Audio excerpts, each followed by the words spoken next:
কিছুক্ষণের মধ্যেই শুরু হচ্ছে ভাই ভাই ক্লাসিকোর দ্বিতীয় ম্যাচ। উত্তেজনায় ভরপুর, বিনোদনের আতুরঘর। বাংলাদেশ পাকিস্তান ম্যাচ। আমার মনে হয় না এই সিরিজ নিয়ে কারো কোনো ইন্টারেস্ট আছে।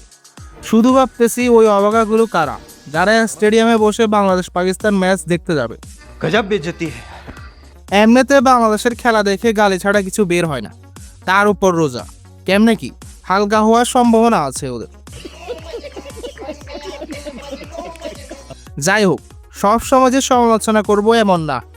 আসলেই বাংলাদেশ প্রথম ম্যাচে ভালো খেলেছে। নাহিদ রানার বোলিং, তামিমের ব্যাটিং দুইটাই দেখার মতো ছিল। তো ভাই লোক, কি অবস্থা?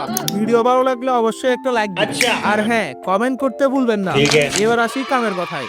ভারত বিশ্বকাপ জিতে খুশি, আর আমরা পাকিস্তান, জিম্বাবুয়ে, উগান্ডার সাথে জিতে করি নাচানাচি।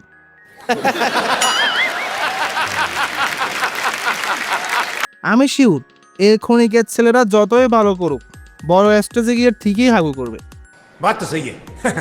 আজকের ম্যাচে যেই জিতুক বা হারুক, অর্ধেক পাবে ওপেনলি কষ্ট, আর অর্ধেক পাবে মনে কষ্ট।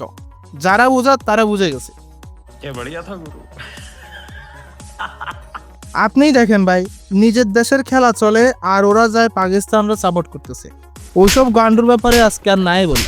তো আজকে এটুকুই। যত গ্যাঞ্জাম ক্যাচাল প্যাচাল সব নিয়ে কথা হবে কাল। আর হ্যাঁ, চ্যানেলটা সাবস্ক্রাইব করে দিও।